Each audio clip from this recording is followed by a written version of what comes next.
Welcome back, everyone, to the Players Owner YouTube channel. And we're back now for Match Week 4 predictions. It feels like these first 3 weeks have just flown by. Already in Match Week 4, already so many storylines have come and gone, and we're getting into the nitty-gritty now, understanding how teams are sort of running around, how teams are sort of structured. So making these predictions much easier than they were about 1 or 2 weeks ago.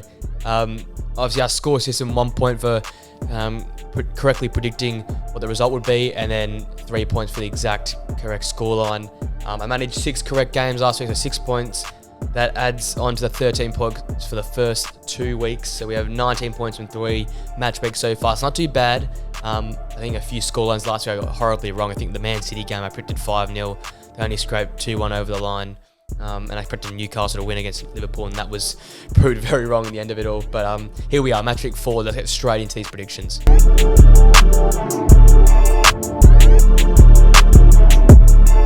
We come to the first game of the weekend, and it is the debut of the Kenilworth Road Stadium after those renovations have been done in the Premier League now. It'll be very exciting. I reckon that crowd will be absolutely pumping on Friday night. Obviously, they really need that home form to lift. The managers mentioned as well, they're going to have to rely on their home crowd. They're relying on that sort of home form to get them over the line, that really tight, cramped stadium. It's going to make it hard, obviously, playing West Ham on that Friday night there. It'll be a hard old struggle there for West Ham, but West Ham coming with great form. Obviously, the draw in the first week to Bournemouth when they were sort of trying to get their system right, but ever since James Ward-Prowse has been inserted in that midfield alongside Edson Alvarez, you've got Kudus there as well now. Bowen's looking great, Antonio's looking like that sort of COVID season alongside Suchik, that COVID season form, which got him into the Europa League, and then the following season got them deep into the Europa League there. So David Moyes has gone back to what he knows, a bit more direct style of football, not playing as much in possession, not trying to play those triangles, they're just playing sit back in deep, will pounce on the counter-attack, and the likes of Bowen and Antonio are looking at their best, and Ward-Prowse and Suchik also in that midfield looked awesome. They haven't put too many steps wrong so far this season. I expect them to get over the line in this one 2-1, but don't get me wrong, Luton on their home deck, I think they'll get a goal early and it'll make it hard for West Ham to come through and fight back, but I think West Ham's quality is going to be too much for them in this game, and as such, got West Ham winning 2-1.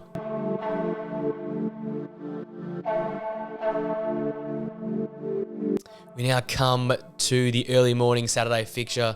It is Sheffield United hosting Everton Football Club. 2 teams without a win, 2 teams very struggling. Obviously, Everton bottom of the ladder right now without a goal being scored to their name. Sheffield United did put a really good fight up against Manchester City, but they got to convert in these games where they have teams 1-1. Look at Forest 1-0. They conceded in the 91st minute. They conceded to City in the 88th minute to Rodri's goal. So back-to-back weeks now, they've had chances to get a point against the champions and away from home, but at home's where they're going to have to be at their best. You saw against Man City, they were to, not get blown away at home there. The home crowd's going to be an advantage for them this season. Like all those promoted teams, they're going to have to get a lot of points at home. Everton, on the other hand, just really struggling to score at the moment. Even in their Carabao Cup tie against Doncaster, the bottom right now of all the Football League, they were down and they were struggling, and only just managed to get over the line there in extra time, I believe. So they're not in much better shape either. This is going to be a really hard game to predict. Dyche's men have not been playing Dyche football. Those experienced players have not been consistent at the back. I look at Tarkowski, I look at Keane, I look at Pickford. They've all been in bad form, and as such, I've been very impressed with Sheffield United and what they've done, especially last week, and an 80-odd minute attempt there against Forest as well. So I've got them winning this game 2-1. I'm being very bold, giving 2 goals to Sheffield and 1 goal to Everton, but I think it'll be a really old, tight old slug, and it's basically looking like a battle for relegation points. Another 6-pointer there for Everton. If they can get a win here, we'll be very worried about their Premier League survival chances. But yeah, I've got Sheffield United winning this one 2-1.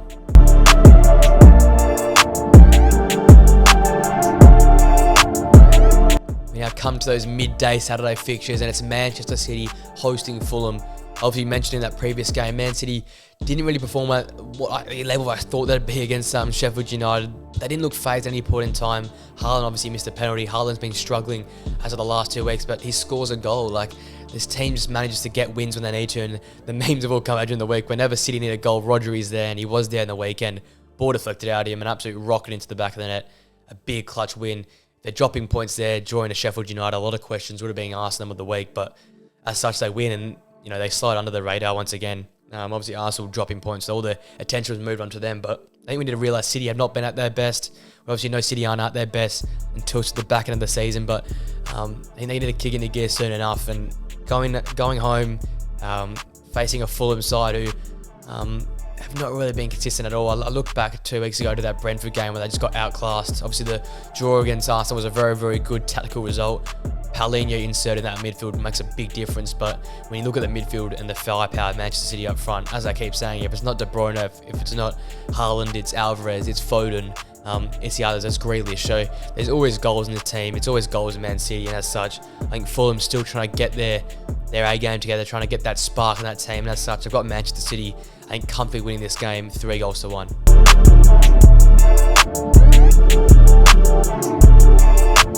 Another one of those Saturday midday fixtures, Chelsea once again at home hosting Nottingham Forest. It's an interesting game to call this one because Chelsea, they really, really need that result against Luton on that Friday night fixture last week. They got that result. They got a healthy 3-0 win. Raheem Sterling looks like he's back in the goals, back doing his things. That's really, really exciting to see for Chelsea fans. He's looking super aggressive, super direct in his runs, which is, I guess, what all Chelsea fans have been waiting for now for just over 12 months. Nicholas Jackson gets in the score sheet as well. A lot of rumours with Cucurella, where he's moving, where he's signing, maybe or maybe not. But they've got a pretty established 11 now. Gallagher's obviously in there. He's performing at a very, very high level. That defence led by Thiago Silva has been remarkable this season. They just haven't had that, I guess, cutting edge in the front third. And now they've got an opportunity to get an easier sort of run of game here with obviously Luton and Forest now and a few easier ones ahead.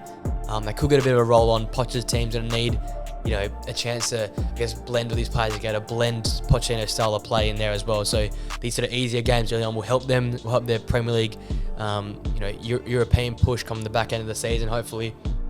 As far as Forest are concerned, obviously, and a great escape versus Sheffield United 2 weeks ago, and then leading 2-0 at Old Trafford after 4 minutes. I've seen people saying, I think it's quite an interesting point, that they almost scored their goals too early at Old Trafford.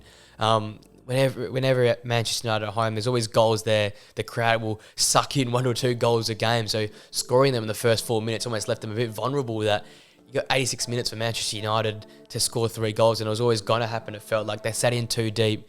But obviously we saw the counter-attacking player, Tayo Wanyi's in the form of his life. And I don't think Gibbs White or Brendan Johnson have hit their peaks as of yet this season. I think they've still got a bit to go to reach what they reached last season. So exciting signs there for Nottingham Forest. Danilo obviously gave away the penalty last week, but also very dynamic on the counter-attack. They've got players there to play. The back line looks very strong. Obviously Worrell with the red card not be available, but there's so much depth in that Forest team. There's quality in that Forest team, and I feel like they'll put up a good fight against Chelsea. But I think Chelsea, just with the sort of players they've got, with Raheem Sterling's form, with Nicholas Jackson on the score sheet now, I think they'll cruise the back end of this game. I think they've got them winning this one 3-1.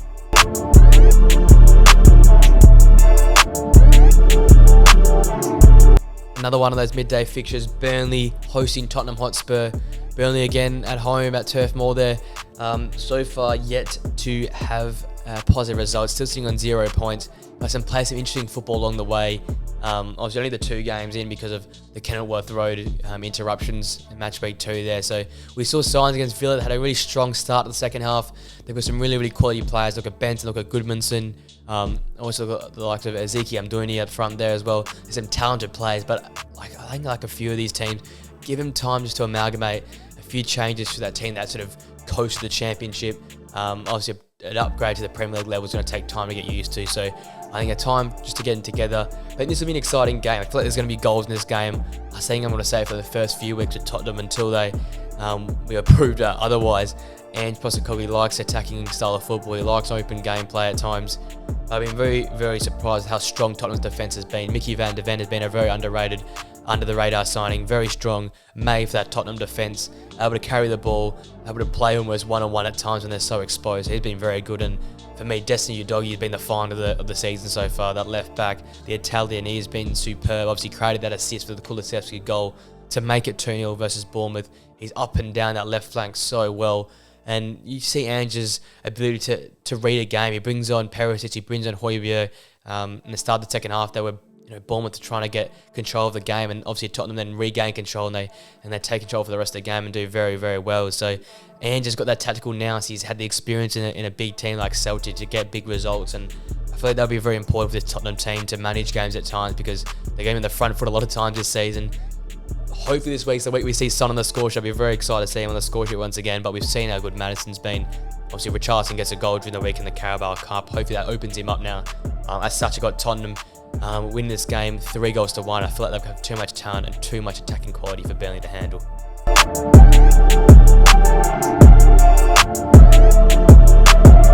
Now come to another one. I think the final one of those Saturday midday fixtures there. It's Brentford hosting Bournemouth. Brentford have been very, very impressed with them so far. Obviously, a good draw against Tottenham, a 2-2 draw there, a 1-1 draw against Crystal Palace, and the win in between that away at Fulham there, who really underperformed. But Brentford at times look so quality when they're on the ball. I said a lot last season that I think they're one of the most exciting teams to watch in possession. They build up their play very, very nicely under Thomas Frank. They're a joy to watch tactically. They're set up so well. The defence is so solid. Pinnock this year has been remarkable. I also look at the likes of Nathan Collins. That signing's been good as well. And Norgard, that midfield's been an absolute mastermind. Look up front. Kevin Sade scores his first goal. A great solo goal there against Crystal Palace. So things are just clicking. Whenever there's a complication put up ahead of Brentford, they sort of get it done, and they don't drop points at home either. And so that when they're at home here versus a Bournemouth side who, yet again, only the 1 point so far, that 1-1 draw to West Ham to start the season off, but they haven't been far off it at times, and they've challenged Tottenham, and they've challenged West Ham at many points in time. Arguably deserved a win against West Ham, probably deserved a goal in that start of the second half there versus Tottenham. They've been a very solid side without much reward as of yet. I feel like that reward won't come again this week, but they'll get closer to that, and Andre Ariola's got their team playing some very, very good quality football, and I think they're only a few sort of big wins away or big results away to getting their season underway. But I feel like against the Brentford side, who are so well coached, so well set up, and so solid at home, it's going to be a hard uphill battle. For me, I've got Brentford winning this game 2-0. I wouldn't be surprised if Visser and Sade get on the goal sheet in this one.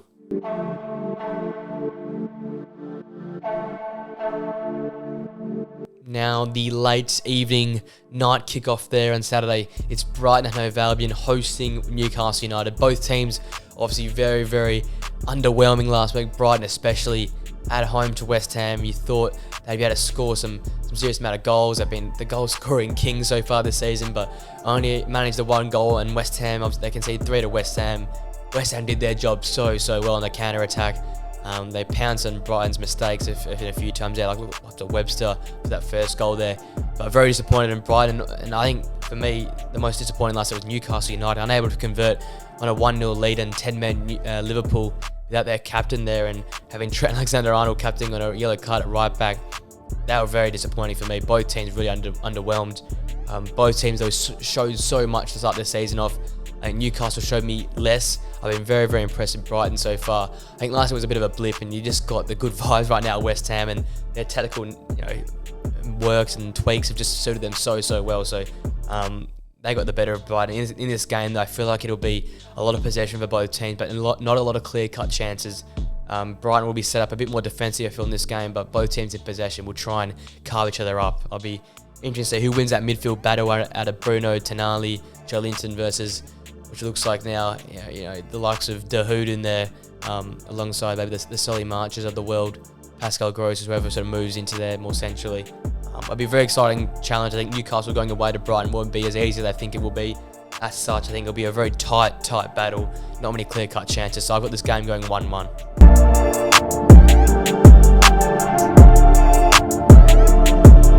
Come to the early Sunday kickoff. Crystal Palace back at home hosting Wolverhampton Wanderers. Obviously, Wolves that big 3 points last week, despite not creating much against Everton. A very impressive win. Important 6 points for that sort of relegation battle against Everton there. But despite that, they couldn't really create many chances, and when they did, they barely were able to convert up there. Fabio Silva for me is not the option up front. He's not the answer for them. A lot's relying on Matheus Cunha at the moment, and without any real sort of looking at the transfer market to improve the team, the quality is not there. And on the other side of things, Crystal Palace revolutionised again under Roy Hodgson, it seems. Mateta's come back. I think he scored a hat-trick in the Carabao Cup during the week. Odson Eduardo always looks like a talent there and a chance to score. And the defence is so solid. Mark Gahey and Joachim Andersen as well at the back there, so solid. And they're just playing exciting football at the moment. Eze, Elise, just connecting that midfield to the forwards.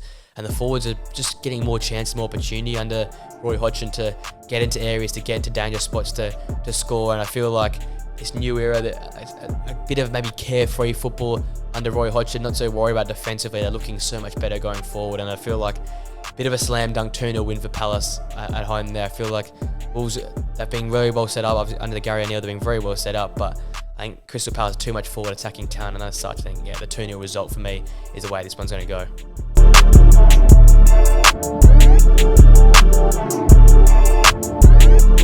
Another one of those early morning games there on Sunday at the same time as Crystal Palace and Wolves is going to be Liverpool and Aston Villa.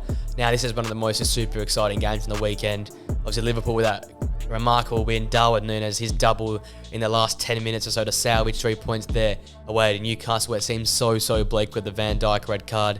They obviously will be without him this weekend. They look to a right at times, but it's hard to tell. It's hard to sort of judge a team that's been with 10 men for basically most of the game, because they'll have to play a different style of football. But we've seen when they're at their best, they look so solid in that midfield. McAllister and their Endo looked very solid at times. So Bosley for me has been the biggest get. He's so talented going forward, linking up the play. Love seeing what he did 2 weeks ago. Showed signs of it obviously against Newcastle. Were very hard against a very robust, strong midfield threat in Newcastle, and also being down to 10 men at times as well. I think the mental fortitude, the good vibe around the club after winning that game where all seemed lost, I think it's going to be massive for them. They'll keep riding that momentum. Obviously, Aston Villa, they've been riding the good vibes as well. Obviously, they went away to Newcastle and got battered in the first weekend, but ever since come back, dominated at home to Everton, played a very solid game away to Burnley, who are going to be a hard team to go away to this season. I love the work of Diaby so far. It looks remarkable. Zaniolo come on and looked very positive for Aston Villa as well. John McGinn arguably man of the match last week as well. Looking revitalised here under Unai Emery, playing a bit higher up the pitch, playing a bit more dangerous areas, being very important on the transition there for Aston Villa. They've played around with Diego Carlos and there with Pau Torres as like a Ben White sort of role as a right wing back, right sort of started centre back to tuck in. But yeah, very interesting to see how they play. Obviously, Matty Cash was much higher in that game. He got the double last week. So Unai Emery likes to play with things around. Obviously, Jurgen Klopp's one of the best managers in the world, and I think he sort of proved that last week with that big win over Newcastle. So it's a clash of two really quality managers and two quality sides. For me, the Liverpool home crowd will just get over the line. I feel like a Dominic Szoboszlai goal and maybe a Mo Salah goal in this one. I've got Liverpool winning the game 2-1 versus Aston Villa.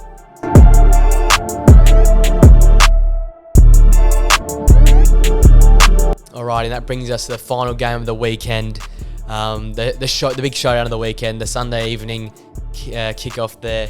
It is Arsenal versus Manchester United, two teams who have yo-yoed so far this season. I don't think any of these managers or these clubs could say they're in good form at the moment. Obviously, Arsenal dropping points at home to Fulham, despite Fulham having 10 men. Really struggled to capitalise on early chances. They look at the likes of Saka, Martinelli. They had opportunity to score there. They just couldn't quite get the ball in the back of the net.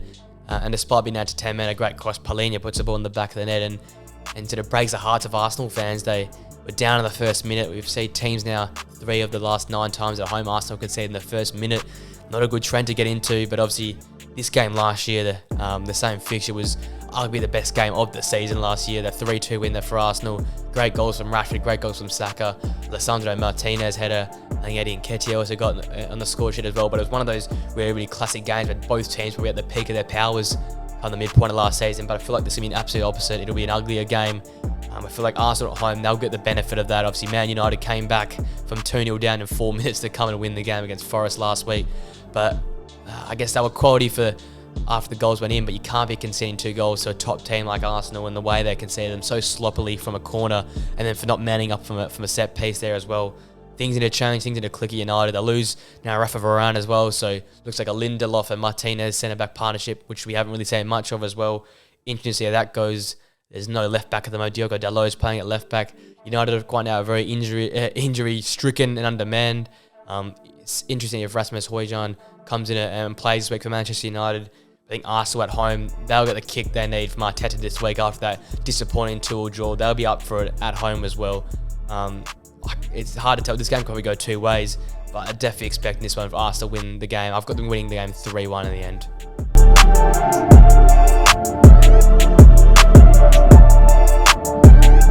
And with that all being said, ladies and gentlemen, that brings this week's Week 4 match day predictions to a close. Let me know what you think in the comments down below. Do you think I've got it right?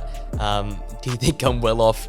Obviously last week I did all right, but the ones I got wrong was so far off. So hopefully a bit close this week. Hopefully to get a 3-pointer. We're getting those correct scoreline to boost your score up. If you're playing along at home, let me know how you went last week. Let me know how you're going this season in your predictions. Loving the Premier League season so far. Obviously 2 great games on Sunday there to keep an eye on, but throughout the week some really, really important matchups at both the top, the bottom of the table, and also some of those mid-table clashes.